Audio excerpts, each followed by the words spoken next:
What's going on, guys? Gomes here, back again on another MLB The Show 20 Diamond Dynasty video. We are just a few days away from early access, which is going to be on Friday for MLB The Show 20, which leads the question a lot of people have been asking me, what do I do first? Because after the content stream, there's so much stuff, you don't know what's going on. What is the best thing to do first? And today I want to talk about that, give you my full game plan, and what I think is going to be the best route to go day one, the first weekend, or really just when you get the game. All of this stuff is not only going to set you up really nicely for day one right away for MLB The Show on Diamond Dynasty, but also have yourself on pace and on track for a great year in Diamond Dynasty. Before we get into this one, remember, as always, leave a like down below on these videos. Really does help out the channel a ton, more than you even know. And also make sure and subscribe to the channel if you have not yet. I think we're about 100 subscribers away from the goal of 20,000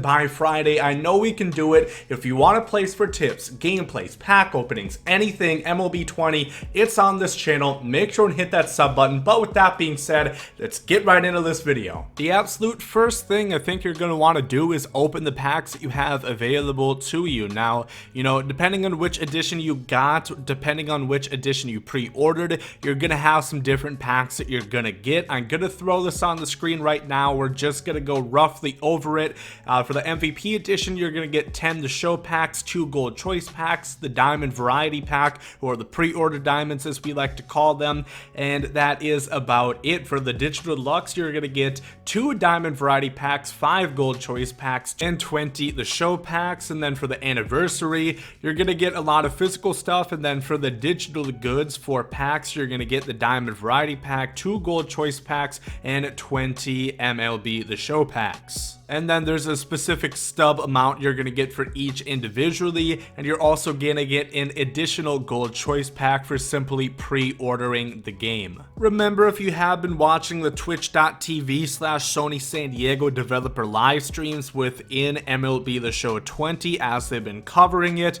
you will have been getting Twitch drops. Those will be automatically sent into your inventory, so once you log on, you will have those available to you as well. But now with that out of the way, we can get into the real stuff. The first thing you need to prioritize, in my opinion, is going to be the first inning program. Now, we already saw last year how these work. They're going to work pretty much identically, and the fact that they are going to be very valuable. Remember, they have very good cards in there. Day one, the Todd Helton, the Roy Oswalt, and the Duke Schneider are going to be some of the best cards in the game, and they're going to reflect that value on the market. So I think it is going to be a great idea for you to go ahead and knock this out, get those cards, and potentially sell them if you want to, or just have a very good card day one. And there's so many other reasons why you want to start grinding on the inning programs first, because there's so much loot. You're gonna get XP, you're gonna get progress on a bunch of other things that are very, very valuable. So once you knock this one out, the first inning program, once you get to 300 stars, you're gonna get stubs, you're gonna get XP, you're gonna get packs, you're gonna get players, and you can even get additional stubs if you decide to sell some of those players. In particular, I would like to mention Conquest, specifically the first inning program Conquest map. Once again, the exclusive Conquest maps are going to return for each individual inning program. Now, I do want to say I don't think playing the US Territory Conquest map is going to be the best use of your time, because we don't know what overall the Willie Mays is going to be for the Conquest map. But I would assume it's going to be an 87, and if it's anything like the 87 Willie Mays that was in the game last year, it is just really not worth your time. So I think go for the first inning program Conquest map. There's going to be hidden packs in there as well, which means more stubs. Don't expect shark map content from those just this early on, but it's still going to be hidden packs. You're going to get XP, and you're going to get a lot of program stars for doing it. And there are just so many missions this year that you have to do stats for, specifically team affinities and so on, that are really going to help you out in the long run. So I think Conquest is a great way to get program stars, and do the first inning program, get the stubs, get the packs, get the XP. Staying on the topic of XP, I think you're going to really want to grind XP early on. I think that's going to be one of the best ways to go. because some of the best cards in the game are going to be unlocked very early on.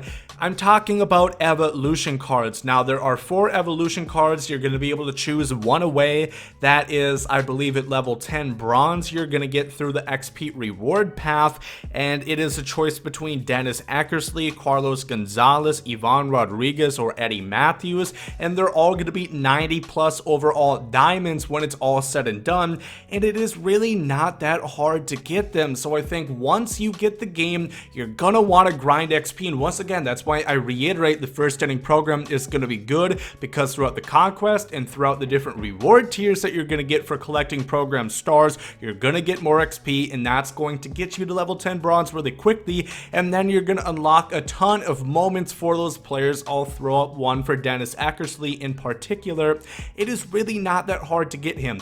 There are specific moments that you have to complete within the first stage in order to move on to the second stage, and then there's an exchange mission, which I'll talk about a little bit later on, and then there are one online mission where you have to pitch 20 innings with Oakland Athletic pitchers. You can easily do that by just hopping on ranked seasons, and even if you have to buy like a silver A's pitcher, that is not bad whatsoever. And then an offline mission, and then you're gonna get yourself a great diamond, one of the best ones in the game, day 1. This is not gonna take you any time really at all. Let's talk about the market for a second. So we talked about the packs. We're going to be opening those, and this is the tip that I will give you before touching the game, because this is how I feel pretty much all the MLB The Show games are at launch.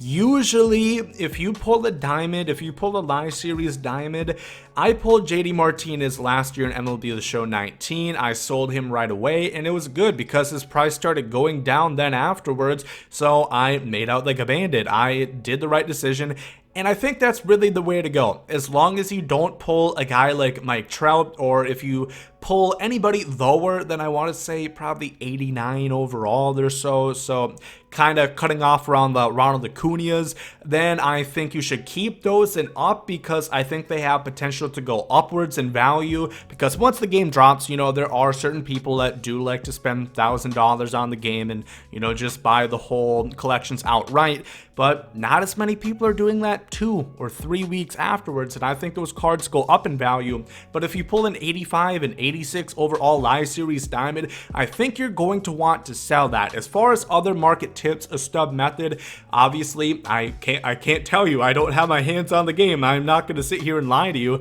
You know, flipping cards is always going to be effective, but I will have a stub guide out within the first couple of days. So I'll be grinding heavy, looking to find the best way to make stubs in MLB The Show 20, but really working the market, getting those stubs up is going to be important, because that'll help you with team affinities, that'll help you with collections, and to do those exchanges to get those evolution players. Available moments, I think, is probably going to be a strong suit of what you're going to want to do for your game plan within MLB The Show 20. Once again, we don't really know what moments are going to be in the game. Technically, Showdown kind of counts as a moment. I haven't seen enough evidence to prove to me that it is going to be very, very effective in order to be something you're going to want to do as far as grinding the game goes. You're going to earn some program stars for it, so I think doing the first inning program showdown is going to be probably effective, especially if you're a bit better at the game. You can breeze right through it, because if you don't know, you don't have to do the whole showdown. You can skip to the final boss, but you're not going to have as good of a team, and you're going to miss some other stub and XP rewards throughout. But I think the first inning program showdown is going to be effective, and then we're going to have to wait and see what moments are in the game. You know, we had the beginning moments last year, which are nice. You get, you know, some stubs, some XP, some packs, and they're really easy kind of moments. I think you're going to want to do those again. But if there's anything like the Willie Mays or the Babe Ruth or the Bryce Harper, don't do that, because yes, sometimes the stub rewards are pretty good, and yes, you get diamond players, but it is not worth it overall. So in summary, what your game plan should be as soon as you get your hands on MLB The Show 20, assuming you're going to play Diamond Dynasty right away, is you're going to want to open whatever packs that you do have. And like I said, if you pull those lower tier diamonds, I think you should sell them. If you want to go for collections, you know, that's up to you. I personally don't prioritize collections within the first couple weeks because cards are usually more expensive. I usually like to go and knock them out, you know, a